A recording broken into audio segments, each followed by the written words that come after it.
apakah argumen dari artikel itu kuat, menarik? Novelty-nya mungkin main. Exactly.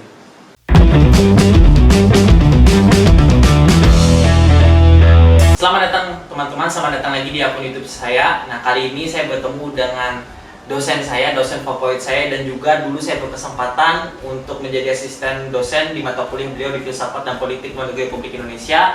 Nah, saya perkenalkan Bapak Ali Maksum PhD, alumni dari Universitas Sains Malaysia. Beliau mendapatkan gelar PhD-nya di sana. Nah, kebetulan di sini, kebetulan saya lagi main-main ke Jogja. Nah, kebetulan ingat dengan Pak Ali kayak gitu, mengingat bagaimana jasa Pak Ali ini untuk membantu saya sampai bisa ke Australia, itu salah satunya motivasinya Pak Ali. Jadi Pak, di kelas dulu Pak Ali memotivasi saya, juga membanggakan saya kayak gitu, menceritakan ke mahasiswa-mahasiswa baru yang membuat saya juga ini memiliki rasa tanggung jawab untuk memberi lagi Pak, memberi lagi kepada mahasiswa, kepada orang-orang lain yang dia merasa membutuhkan. Nah, salah satunya yang penting menurut saya adalah kemampuan menulis.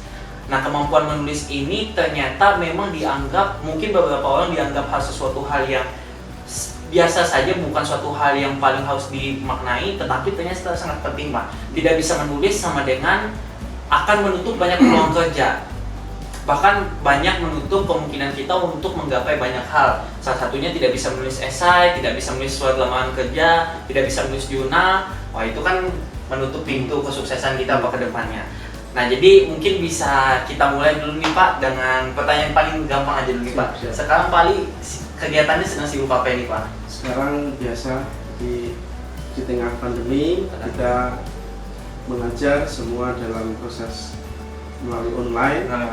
Tapi di sisi lain saya juga terus untuk mengisi waktu dengan kegiatan yang paling penting, yaitu menulis. Benar sekali Pak. Nah, itu saya pengen tanya Pak, itu Pak Ali itu apakah sejak dari S1 di Surabaya dulu itu Pak, apakah Bapak sudah semangat menulis? Apakah itu sesuatu hal yang Bapak lakukan karena itu ada tuntutan juga Pak? Oke, jadi awalnya saya ya menulis biasa-biasa saja. Biasa aja Pak ya? Jadi mungkin karena background saya sebelumnya sains ya, jadi kurang begitu tertarik untuk mengelaborasi sebuah ide, gagasan, ilmu sosial, menuangkan dalam sebuah misalnya jurnal atau makalah. Tapi karena tadi tuntutan tugas dan sebagainya, akhirnya sedikit demi sedikit bisa. Tetapi kemampuan saya menulis itu memang meningkat drastis ketika studi S2 dan S3.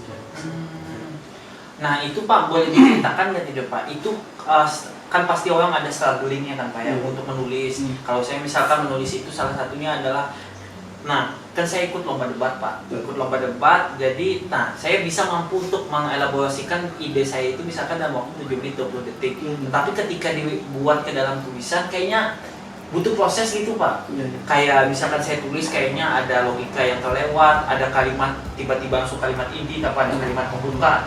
Nah, itu paling kayak gimana itu Pak, strugglingnya dulu kayak gitu Pak, dan cara mengatasinya Pak? Oke, jadi memang tidak mudah bagi saya untuk menghasilkan sebuah tulisan yang pada akhirnya terbit dalam sebuah jurnal internasional terutama.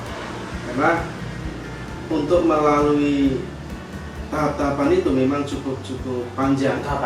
Jadi kalau di jurnal internasional itu ya at least 8 bulan lah, 8 bulan sampai 1 tahun itu baru kita berpublish setelah melalui serangkaian review yang ketat ya. Nah, pengalaman saya ketika pertama kali publish itu kebetulan publishernya di Jerman, Springer ya. Jadi ketika pertama kali publish memang prosesnya lama ya. Jadi mulai dari koreksi yang bersifat major, kemudian minor, kemudian sampai hal-hal yang paling kecil termasuk titik koma. Mungkin bagi kita itu yang penting ide, gagasan. Tapi itu penting. Teknik menulis terutama. Benar. Sebelum kita melangkah ke ide. Jadi teknik menulis seperti typo itu jangan sampai salah. Benar, jangan sampai salah. Lalu istilahnya baca punctuation ya, punctuationnya ketika kita menulis paragraf dan sebagainya, alur argumen itu juga menentukan apakah reviewer itu tertarik atau tidak dengan tulisan kita. Mungkin secara umum dalam jurnal internasional ada bagian-bagian yang itu harus menjadi perhatian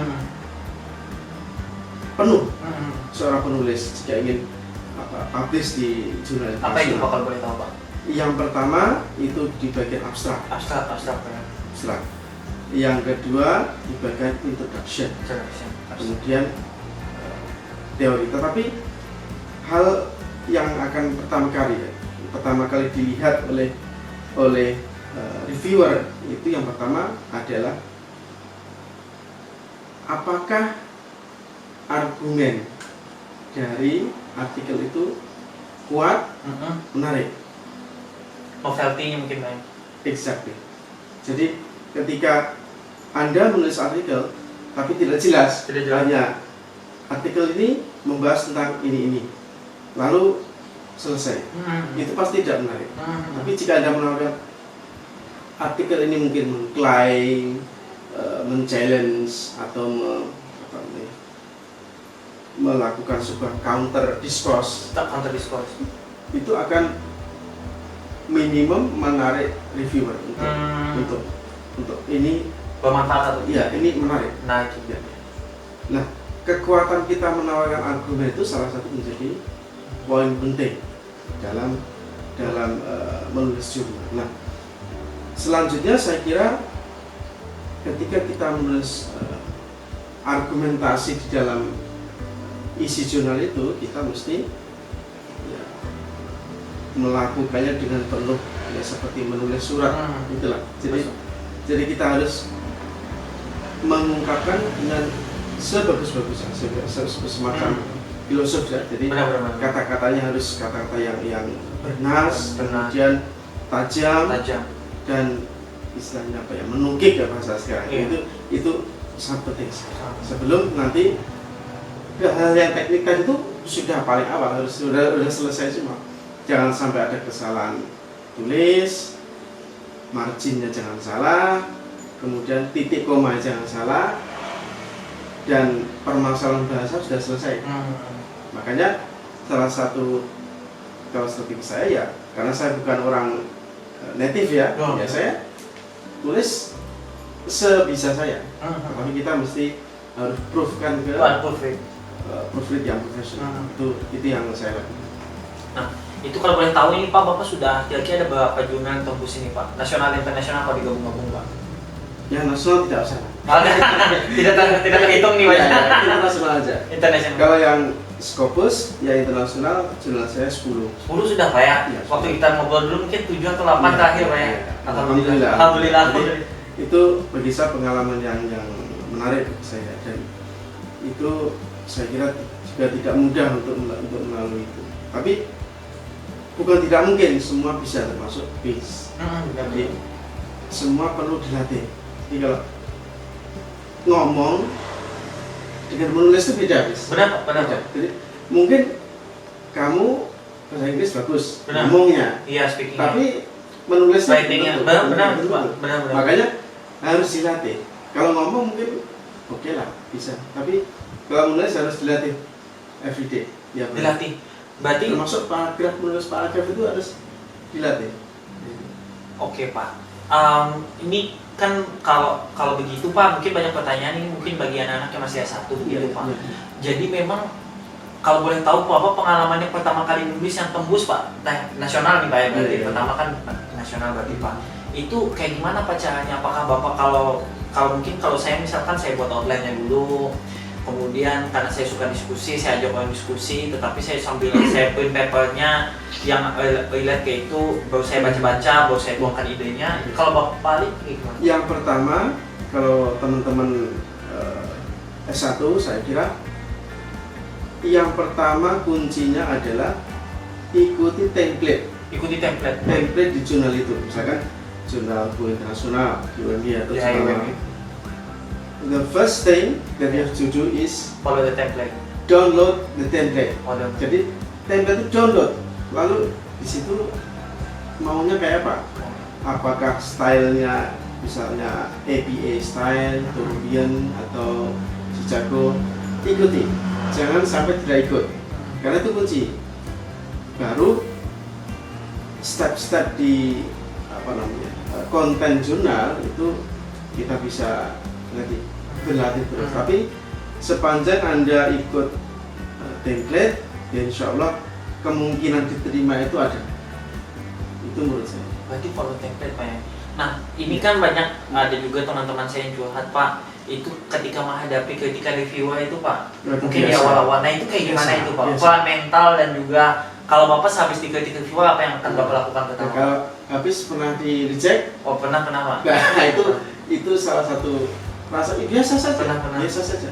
Karena namanya komen seperti Facebook, Instagram, ya ada yang pedas, ada yang tidak pedas, ada yang memuji-muji, muja-muja. Tapi ya apapun komen dari viewer itu kalau saya terima itu ya itu sebuah, saya anggap itu komen yang konstruktif ya. Tapi memang komen itu kan bermacam-macam. Ada yang komennya yang menghantam secara tajam, ada yang tidak. Tapi alhamdulillah sepanjang saya melakukan submission jurnal berkali-kali, saya melihat bahwa ya kita perlu membuat komen itu sekonstruktif mungkin. Artinya gimana supaya artikel ini menjadi lebih baik ya. Jadi memberi saran, itu bagi saya bagus. Dan itu saya kira tidak perlu kita berkecil hati. Dan bagi saya kalau menerima komen yang pedas, kalau saya memang kurang sreg, ya tidak akan saya submit lagi ke jurnal itu. Tapi saya pakai untuk di jurnal lain. Betul. Jadi nasihatnya saya pakai, tapi untuk saya submit ke jurnal lain. Alhamdulillah ya. Di jurnal lain diterima di tempat yang lain. Iya. Itu gimana Pak bahasan waktu pertama kali tembus jurnal internasional itu Pak? Kalau boleh di-sharing Pak? Ya luar biasa, karena bagi saya waktu itu mungkin studi waktu S2 S3 ya. S3. Ya, jadi memang persyaratan lulus ya. Kalau enggak itu publish kan enggak lulus berarti. Iya, benar. Ketika saya publish berarti ya harapan saya untuk lulus itu semakin terbuka.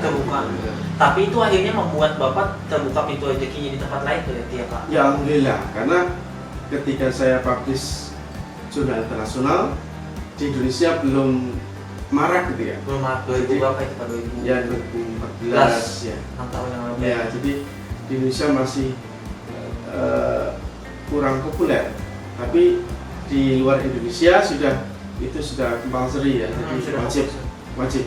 Dan ketika publish ya itu biasa saja, tidak ada yang ya bersyukur ya, tapi bukan sesuatu yang amazing lah ya, tapi biasa saja. Tapi bersyukur. Tadi publish di jurnal internasional ya kita bersyukur. Tapi tidak cepat membuat kita langsung cepat puas begitu Pak ya. Karena ke depan justru bagaimana kita harus mempublish paper yang lebih berkualitas lagi dan jangan tetap berkuasa. Benar gitu Pak. Nah berarti Pak sebenarnya menulis ini itu adalah butuh ketekunan Pak ya? Jelas. Ketekunan dan mental. Ya. Nah tetapi bagaimana nih Pak, Bapak mungkin bisa kasih motivasi sedikit nih Pak, mungkin bagi orang-orang yang masa ya tidak semua orang masuk ke kuliah itu kan ingin menulis Pak. Betul. Nah mungkin kita usah itu, tapi sebenarnya sama kayak misalkan kita sadar bahwa itu adalah tanggung jawab Pak. Minimal kan manusia walaupun tidak suka menulis, tapi itu sadar itu tanggung jawab Pak, maksudnya ketika masuk ke kampus. Nah bagaimana Pak mungkin motivasi yang bisa Bapak berikan atau saya Bapak bisa berikan tentang betapa pentingnya menulis begitu Pak? Silahkan Pak.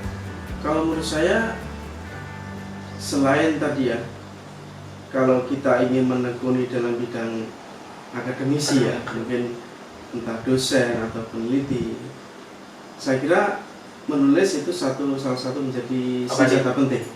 Iya. Selain tadi ya itu semua mungkin oke lah, rezeki dikembalikan pada Allah gitu. Benar. Tetapi selain itu menjadi pembuka pintu rezeki, minimal itu wujud dari sebuah ekspresi gagasan kita terhadap sesuatu yang menjadi minat kita. Artinya minimal walaupun jurnal kita mungkin tidak kualitasnya sedang-sedang saja, tetapi kita berusaha untuk menampilkan apa yang menjadi ide kita. Dan kita ketika dibaca orang, kemudian apalagi di site ya, Bisa. itu luar biasa bagi saya.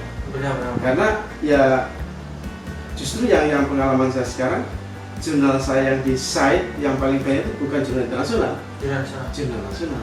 Dan bagi saya itu luar biasa karena jurnal yang saya publish itu faktanya ya dibaca orang dan disitasi. Bagi saya itu lebih dari yang bagi saya luar biasa. Dan Hafiz percaya Pak bahwa menulis ini bukan hanya untuk akademisi aja Pak. Jadi bahkan pengusaha juga harus bisa menulis Pak. Nah jadi kan Hafiz melihat juga dari misalkan contohnya Pak, kita mengambil contoh founding father kita Pak, misal Bung Karno dan Bung Hatta.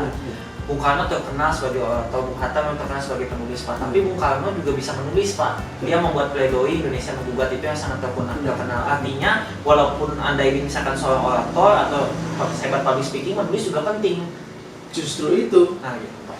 Justru apapun profesi Anda, kalau Anda bisa menuangkan gagasan Anda dalam sebuah karya ilmiah yang bagus, itulah menurut saya investasi masa depan Anda.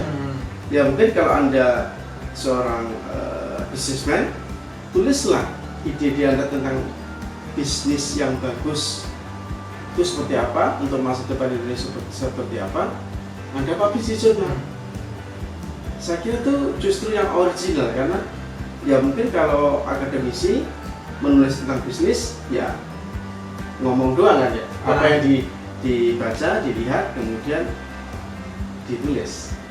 Tapi pengusaha, pebisnis kan dia yang betul-betul melakukan dan dia tahu di lapangan seperti apa. Itu justru yang original menurut saya. Benar. Data terlepas dari dia kemampuan menulis seperti apa kan itu bisa dilatih. Artinya kalau dia memang senang menulis, ya berarti dia akan terus berusaha. Dan saya kira contohnya banyak sekali. Benar Pak. Para politisi, para pengusaha. Hairul Tanjung Pak. Betul. Ya. Kan beliau produktif juga. Seperti ya, Sandiaga Uno kan dia menulis juga. Kita Wirawan Pak. Betul. Jadi dia praktisi, kemudian dia juga menulis juga. Itu luar biasa. Makanya seperti Presiden Soekarno, dia bukan dosen, tapi justru tulisannya sangat luar biasa. Benar. Dan itu berasal dari pengalaman beliau sendiri kan, sebagai seorang politisi, negarawan dan sebagainya, sehingga tulisannya ya sangat luar biasa. Nah, jadi ini mungkin kita sudah sampai ke ujung diskusi kita Pak, tetapi Hafiz pengen tanyakan beberapa hal Pak untuk di akhir. Ini kan Pak, di saat ini kan kita digadang-gadang generasi milenial ini kan sebagai generasi penerus Pak. Jadi kita dianggap bahwasanya ini bakal next leader ini bakal lahir di sudah lahir di 1990-an ke bawah. Nah berarti ini kita akan memegang banyak ambil peran. Tetapi Pak, dari indeks literasi kita memang masih di bawah kayak gitu Pak. Nah saya melihat juga kemampuan menulis ini pembangunannya tidak merata Pak. Jadi misalkan orang-orang yang sekolah di kota mungkin menulis dengan baik, tetapi mungkin di daerah-daerah yang lain itu standarnya mungkin berbeda Pak, mungkin kualitasnya berbeda, bukan karena mereka tidak mau, tetapi memang mungkin aksesnya masih minim.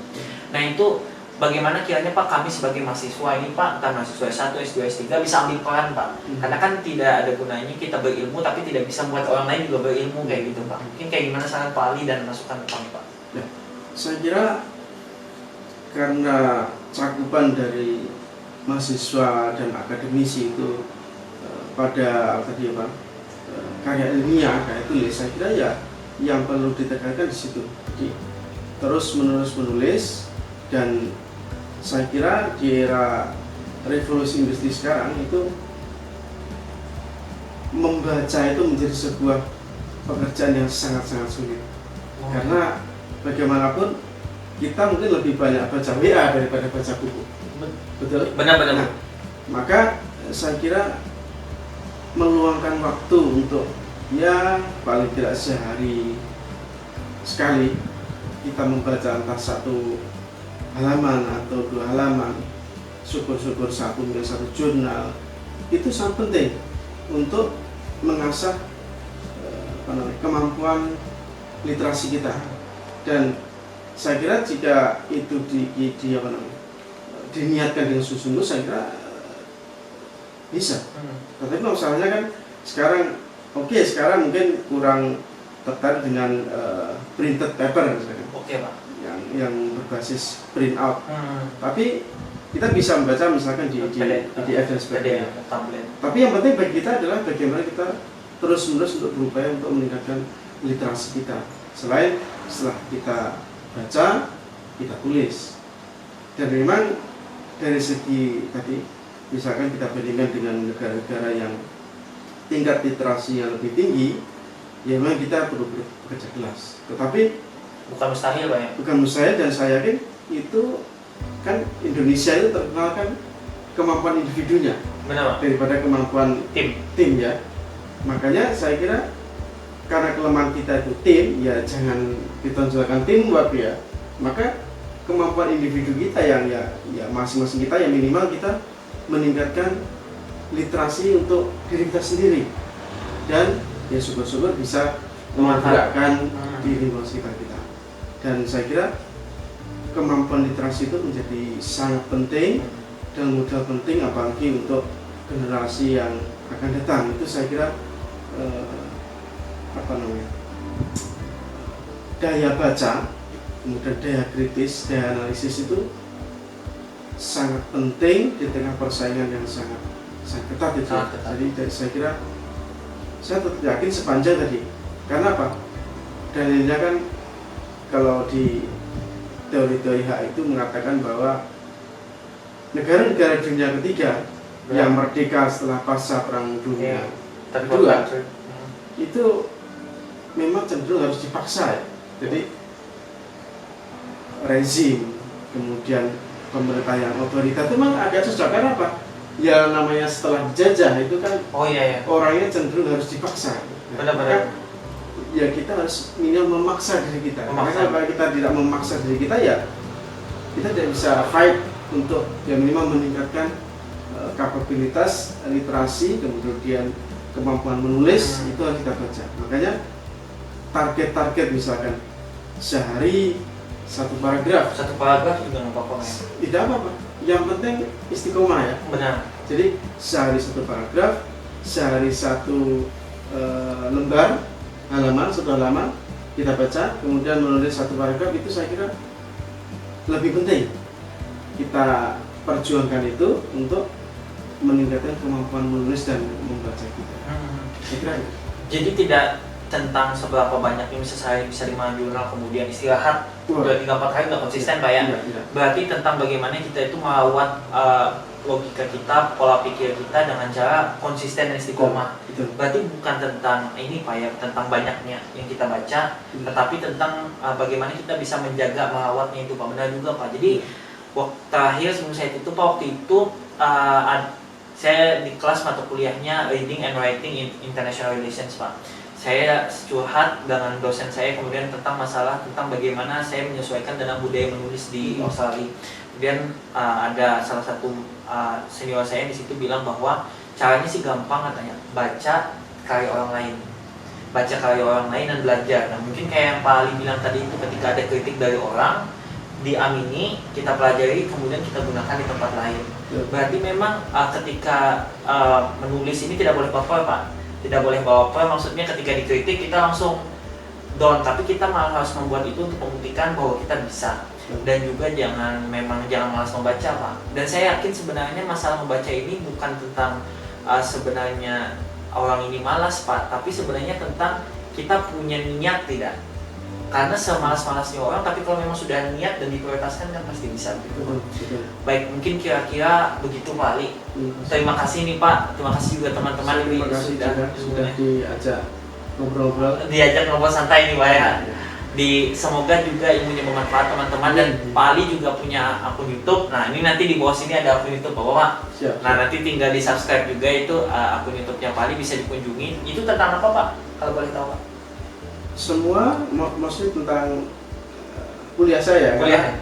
Karena ada yang minggu tersebut harus saya online kan, jadi saya rekam di YouTube. Rekam di YouTube. Tapi yang hiburan-hiburan belum ada ya. Nggak apa-apa. Bagi saya juga terhibur dan melihat seperti itu Pak. Maksudnya terhibur ini kan jadi teringat Pak kenangan kita di kelas Pak. Jadi melihat video YouTube Bapak, jadi saya ingat Bapak gitu. Nah, jadi teman-teman yang khususnya mungkin jurusan ilmu hubungan internasional ataupun juga dari jurusan lain atau fakultas lain atau di mana saja kalian berada, kalau ingin menuntut ilmu itu bisa di mana saja, bisa di YouTube. Nah, salah satunya kalau kalian pengen tahu bisa lihat di YouTube Pak Ali. Banyak sekali isi-isinya bermanfaat. Jangan lupa di subscribe jadi tidak ketinggalan. Itu berarti sering upload Pak ya, apalagi ketika pandemi ini Pak. Nah, sering sekali.